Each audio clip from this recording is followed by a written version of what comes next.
when we first opened, we're closed on Mondays. And I think our second weekend, we had Ava in the packing place sitting in the middle of the store, fast asleep.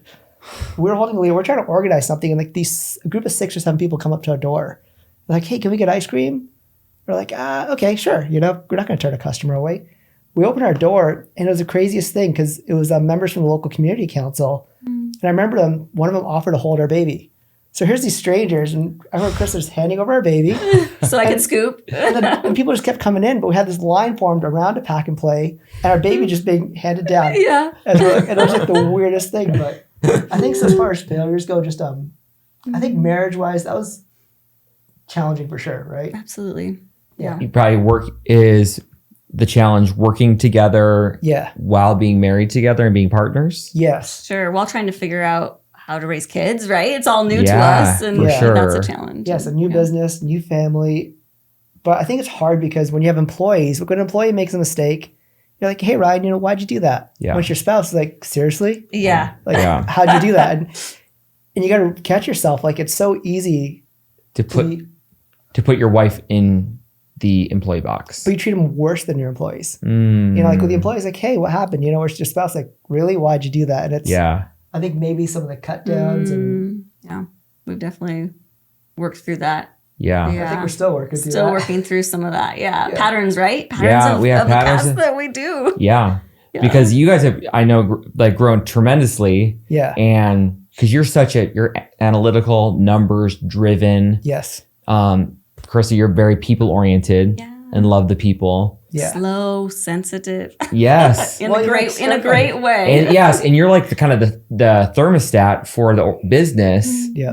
And thermostats, maybe it takes a while to heat up and you think it needs to be done faster. Yes. So you're hitting the thermostat. Like, why is this working like it should? Like, knock, and you're like banging on. Yeah.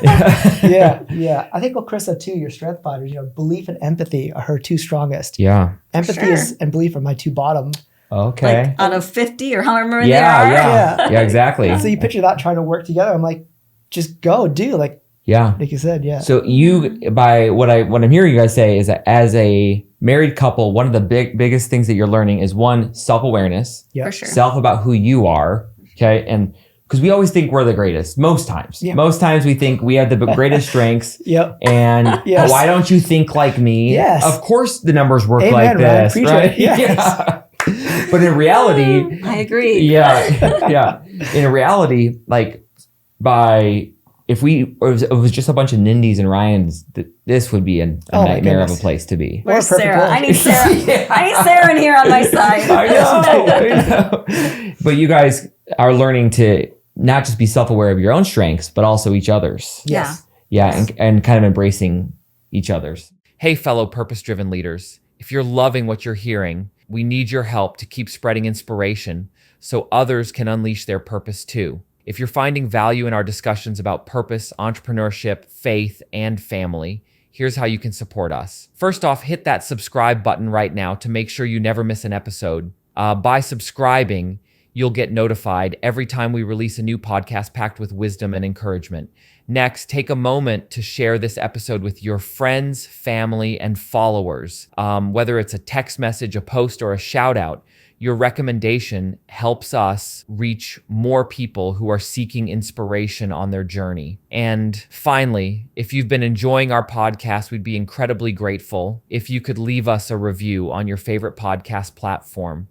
Your reviews not only motivate us to keep creating great content, but they also help others discover our show and join our purpose-driven community. So let's keep the momentum going. Subscribe, share, and review the Unleash Your Purpose podcast today, and together, let's make a positive impact on the world, one listener at a time. Now let's dive back into today's episode. Yeah, it's awesome now. Like, I love watching Carissa because we've definitely done a strategic shift in the company. Like, we're definitely co-CEOs would be the right word, or co-leaders. That's great. But recognizing we're each other's What a change, man. Yeah. Because you were CEO. Yeah. And then everyone else is down here. Yeah. Oh, can we say hello, Nindi, way up there? Not healthy. Not healthy. But it's awesome to watch Carissa. Like, she does weekly meetings with the team, with the management team, and like prayer requests with them. And the patience she has, the empathy just to listen. Like, I struggle with that. And to watch her just sit there and just watching her thrive. Different strengths. Yeah. Well, and I bet you that I would argue that your type of leadership style is what is needed for today's workforce. Absolutely. Perhaps generational. There's generational. I think there has been a significant shift in probably the last decade where people coming into the workforce have not developed their level of stress that they can handle is much lower than before. They have a lot more social anxiety at times, struggle with some of the social skills, and they bring their whole selves to work. It used to just be, hey, I'm going to go to work. But now it's like I'm bringing myself and my problems, and I want you to be mom, boss, therapist, coach. But I don't know what I need exactly, but I expect you to be all those roles. So you being sensitive to that and know how to step in the gap for them and treating them as human is probably a really powerful thing. And I bet your longevity of employees, your tenure is much higher than if you weren't engaging like that. Yeah. That's interesting. Yeah. It makes complete sense. Like I totally see Chris's gifting in that area because I come in there, I'm very mission mode. Like just here's what you did wrong. Here's what needs to be done. Just do. Yeah. And I love that too. You run over feelings because I'm like, I don't care. I do. Like our employees are awesome. They're great. We really do love them.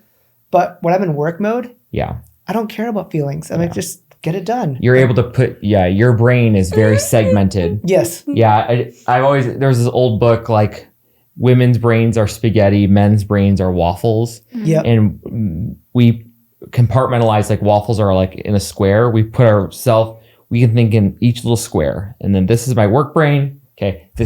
I'm in husband mode. Now let me transition to husband mode. So what you're probably learning is that you have this blend where you have to have work brain and husband brain at the same time. I know Sarah and I, we've been working together probably about same time, 15 years. And this was